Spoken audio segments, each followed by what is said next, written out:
তোমার মেয়ের লেগে আমরা এলাকা নষ্ট, সমাজ নষ্ট, তাহলে তোমরা এনে থাকতে পারবো না। তোমরা মেয়ে নিয়ে তোমরা অন্য ডিস্ট্রিক্টে চলে যাবে। মাত্র আমরা নিয়ে আসছি গত রাতে, গভীর রাতে আমরা জিজ্ঞাসাবাদ করছি, আমরা তাদেরকে রিমান্ডের প্রেয়ার দেবো। নরসিংদী জেলার সদর উপজেলার মাধবদীতে আমেনা নামের এক কিশোরীকে গণধর্ষণ শেষে হত্যার ঘটনায় ৯ আসামির মধ্যে এ পর্যন্ত ৭ জনকে গ্রেফতার করেছে পুলিশ। বাকি ২ আসামিকে গ্রেফতারের অভিযান চলছে।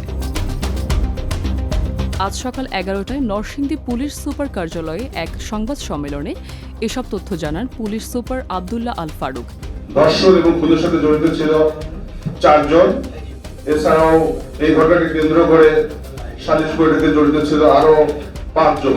টোটাল ৯ জন আসামি নামে যারা যুক্ত ছিল, তাদের মধ্যে আমরা ৪ জন ধর্ষণকারীকেই গ্রেফতার করতে নরসিংদী জেলা পুলিশ সক্ষম হয়। পাশাপাশি যারা সালিশ করেছিল তাদের মধ্যে আমরা ৩ জনকে ইতিমধ্যে গ্রেফতার করেছি। অর্থাৎ ধর্ষণ এবং খুন সহ সালিশ যারা করেছে মোট আসামি ছিল ৯ জন, তার মধ্যে আমরা ৭ জনকে গ্রেফতার করতে সক্ষম হয়েছি। এ বিষয়ে পুলিশ সুপার আরও জানান, গতকাল শুক্রবার রাত ৯টায় এ মামলার প্রধান আসামি নূর মোহাম্মদ নুরাকে গাজীপুর মাওনা থেকে এবং হজরত আলীকে ময়মনসিংহের গৌরীপুর থেকে গ্রেফতার করা হয়।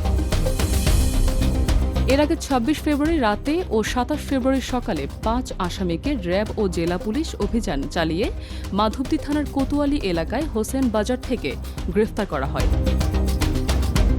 মেয়ে ওর কাছে যাইতো আইতো, ওই মেলে ৫ জনে কাজ করে, ৫ জনের রাস্তা মধ্যে একা ভাইয়া ওর মুখ চাপা ধরে নিয়ে মেলে পাশে না দর্শন করে।